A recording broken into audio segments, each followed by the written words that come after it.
Good morning dear students. बच्चों, हम लोग इंटीग्रेशन में 18.84 पेज पर एग्जाम्पल नंबर फर्स्ट कर रहे हैं। आज कल हमने फार्मूले पर बेस्ड आपको क्वेश्चन बताए थे। 1 अपॉन कांस्टेंट का स्क्वायर प्लस वेरिएबल का स्क्वायर, वेरिएबल का स्क्वायर माइनस कांस्टेंट का स्क्वायर, कांस्टेंट का स्क्वायर माइनस वेरिएबल का स्क्वायर, ऐसा अंडर रूट में भी था। आपने लर्न कर रहे होंगे फार्मूले। और मैंने यह भी बताया था जो फार्मूला जितनी पावर के लिए बच्चों लगता है उतनी ही पावर के लिए लगेगा, उससे कम नहीं, उससे ज्यादा नहीं। आप उसमें कोई वेरिएशन नहीं ला सकते, वेरिएबल में कोई वेरिएशन नहीं ला सकते। बच्चों, ये इंटीग्रेशन है 1 upon x square minus x plus 1, इसका इंटीग्रेशन करना है। अगर 1 अपॉन में क्वाड्रेटिक इक्वेशन है, 1 अपॉन में क्वाड्रेटिक इक्वेशन है अगर, तो 1 अपॉन में क्वाड्रेटिक इक्वेशन में याद रखिए आज के बाद अब ये वाले क्वेश्चन शुरू हो रहे हैं कि एक से ट्रेड के पूरी एक्सरसाइज में एक से क्वेश्चन 1 अपॉन क्वाड्रेटिक इक्वेशन। इसमें आपको ये काम करना है बच्चों कि x परफेक्ट स्क्वायर बनाना है, x के कोफिशिएंट। बच्चों यहाँ x का कोफिशिएंट है, देखिए यहाँ पर x स्क्वायर माइनस x का कोफिशिएंट है -1, इसका हाफ करिए और इसका स्क्वायर कर दीजिए, तो ये 1/2 का स्क्वायर हो जाएगा, माइनस माइनस प्लस हो जाता है। और बच्चों इतना ऐड कर दीजिए और इतना माइनस कर दीजिए, तो ये बच्चों जो है वो हो जाएगा। तो ये जो वैल्यू है वो हो जाएगी x माइनस 1/2 का whole square plus 1 minus 1/4, 1 minus 1/4 बच्चों हो जाएगा 3/4। तो इसे हम लिख लेते हैं √3/2 का होल स्क्वायर। और बच्चों फिर क्या होगा, x minus 1/2 equal to t, तो dx इक्वल टू dt हो जाएगा। तो ये बन जाएगा t स्क्वायर प्लस √3/2 का होल स्क्वायर dt। और ये फार्मूला बनेगा 1/8 tan inverse t upon a, और ये हो जाएगा 2/√3 tan inverse 2t upon √3 plus c।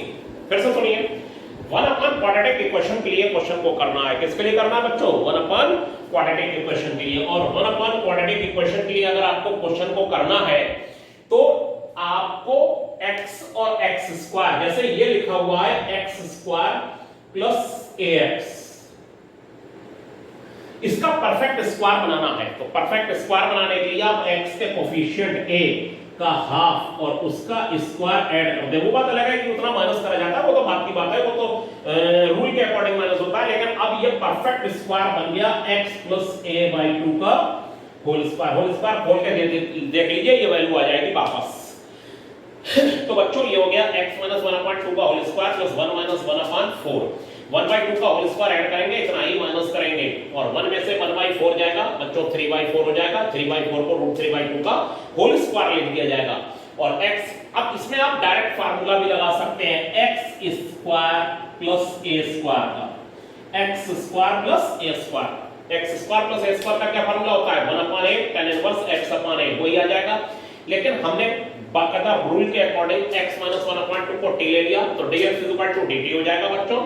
और ये हो जाएगा dx की जगह dt लगा के, और ये t स्क्वायर प्लस √3/2 का होल स्क्वायर हो गया, और ये हो गया 1/8 tan इनवर्स t/a, और ये बच्चों 2t/√3 हो जाएगा, और ये 2/√3 tan इनवर्स 2t/√3, और t की क्या लगा दीजिए, यहाँ पर वैल्यू लगा दीजिए।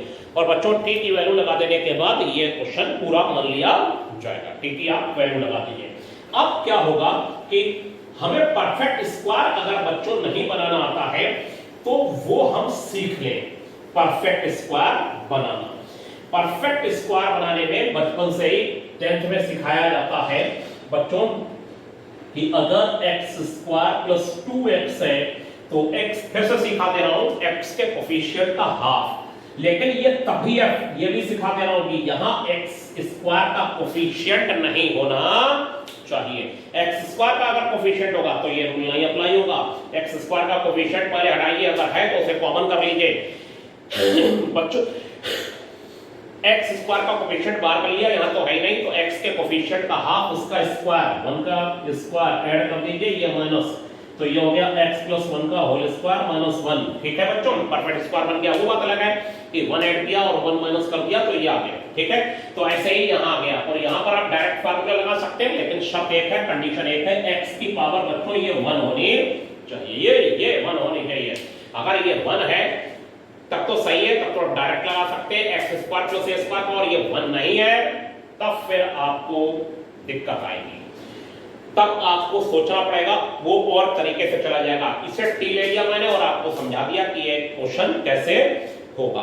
अब एक क्वेश्चन में वो समझा दे रहा हूं जिसमें एक्स स्क्वायर का कोफिशिएंट है बच्चों, एक्सरसाइज 18.15 का। मैं थर्ड वाला क्वेश्चन आपको बोर्ड पर समझा रहा हूं, उसे आप थर्ड वाले को ध्यान से समझिए, बहुत ध्यान से आप समझें तब आपको समझ में। हाँ तो बच्चों अब हम आपके सामने बोर्ड पर लाए हैं एक्सरसाइज का 18.15 का थर्ड क्वेश्चन है बच्चों हमारे पास, और इस थर्ड क्वेश्चन में बच्चों ये कहा गया है कि 1/1 plus x minus x square का इंटीग्रेशन करना है। 1/, क्वाड्रेटिक इक्वेशन है बच्चों, 1/, क्वाड्रेटिक इक्वेशन में आपको एक्स स्क्वायर का कोफिशिएंट हटा लेना है। एक्स स्क्वायर का कोफिशिएंट हटा लेने के बाद क्या हो गया, एक्स स्क्वायर का कोफिशिएंट हट गया, बाहर चला गया। 2 होता तो 2 चला जाता, 3 होता तो 3 चला जाता, माइनस है ना, माइनस चला गया बाहर, मैंने इसलिए माइनस वाला भी लिया, माइनस चला गया बाहर। और बच्चों माइनस चले जाने के बाद क्या हुआ, एक्स स्क्वायर और एक्स को देखिए, इसमें एक्स का कोफिशिएंट कितना है, -1, उसका हाफ कितना है 1/2 माइनस 1/2 का स्क्वायर, 1/2 का होल स्क्वायर, बात एक ही है, और ये 1/2 का होल स्क्वायर ऐड और उतना माइनस, तो 1 x square minus x plus 1/2 का होल स्क्वायर, बच्चों एक्स माइनस 1/2 का होल स्क्वायर हो गया, और ये -1 माइनस 1/4 माइनस 5/4 हो गया। माइनस 5/4 हो जाने के बाद बच्चों ये आ गया आपके सामने रिजल्ट, ठीक है, √5/2 का होल स्क्वायर एक्स माइनस 1/2 का होल स्क्वायर, और बच्चों फिर माइनस से कॉमन लेके √5/2 का whole square minus X minus 1/2 का होल स्क्वायर हो गया, ठीक है। और ये हो जाने के बाद x minus 1/2 is equal to t ले लिया, तो dx is equal to dt हो गया, dx is equal to dt। और बच्चों dx is equal to dt हो जाने के बाद 1/√5/2 का whole square minus t square dt हो गया, और ये हो गया 1/2a, 1/2a, और log a plus x upon a minus x, 1 constant का स्क्वायर माइनस वेरिएबल का square, 1/2a log constant plus x upon constant minus x। यहां x का काम बच्चों t कर रहा है, ये वैल्यू आ गई हमारे सामने, और t की इसमें वैल्यू पुट कर दीजिए, नो प्रॉब्लम, 2 से 2 कैंसिल हो जाएगा और आंसर आपके सामने है। अब आज से आपको हम एक बात बताएं, अब हम शाम को 5 बजे आपके क्लासरूम में रोज एक लिंक भेजा करेंगे, और रोज हम वीडियो में भी आपको बता देंगे, और क्लासरूम में आपको क्लासरूम में भी बताया करेंगे कि 1 से लेके आज की डेट में 10 रोल नंबर जो 12th येलो वाले बच्चे हैं बच्चों, 12th येलो वाले 1 से ये 10 रोल नंबर वाले, ये लिंक गूगल मीट पे जो जाएगा वो लोग उससे जुड़ जाएंगे। और आज की डेट में कौन लोग जुड़ेंगे, रोल नंबर 1 से लेकर 10 तक 12th येलो वाले, इनके नाम भी मैं क्लासरूम में दे दूंगा कल आपको, आज ही आपको अभी दे रहा हूं, क्लासरूम में लगा हुआ आ रहा नीचे।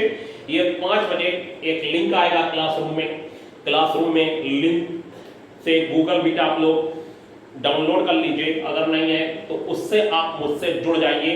मैं लाइव होऊंगा उस समय रोज 10 बच्चों के लिए, और आपको जो प्रॉब्लम आ रही है उसको मैं सामने बोर्ड पर सॉल्व करूंगा, ठीक है बच्चों। तो आज के लिए रहा roll number 1 to 10 12th yellow के लिए नेम आपके सामने शेयर में आ रहा है, जो क्लासरूम है उसमें बच्चों देखिए अपने नेम को। पहले तो रोल नंबर ही से आप क्लियर हो गए होंगे 12th येलो में। अब और आपको आज इस एक्सरसाइज के क्वेश्चन करने हैं, क्योंकि बच्चे आज मुझे पता है बहुत सारे लोग बिल्कुल काम नहीं कर रहे हैं, उनसे कोई और फोन भी नहीं उठाते। अब मैंने जब फोन ही नहीं उठा रहे हो आप, तो फिर मैंने ये दिक्कत को भी खत्म करने की कोशिश की। इसका एक बहुत बड़ा इलाज निकाला, 1 to 10 आइए, वीडियो देख रहे हैं तो आप आ रहे होंगे शाम को, नहीं आ रहे हैं देख रहे हैं तो नहीं आएंगे शाम को क्लासरूम में, ठीक है। और इस लिंक को दबाइए और देखिए गूगल मीट पर कि हम लाइव होंगे यहीं पर, और आपसे पूछेंगे कि आपने क्या क्या करा, क्या क्या नहीं करा। आप देखें फोन कैसे नहीं उठाते हैं, ठीक है। अब आप तो नहीं उठा रहे हैं ना, तो बहुत अच्छी बात है, नहीं उठाते, बहुत चाहे नहीं सर तो पूछ लें, इसलिए तो नहीं उठा रहे हैं। अब आइए रोज, और इनके नाम भी आ रहे हैं क्लासरूम में अभी, ठीक है। तो बच्चों ये एक्सरसाइज आज करनी है, और ये बस मैं रोज आपको यहाँ पर बता दिया करूंगा 2-3 दिन, फिर आप मुझसे रोज मुलाकात करिए बच्चों। आज के लिए इतना ही, थैंक यू।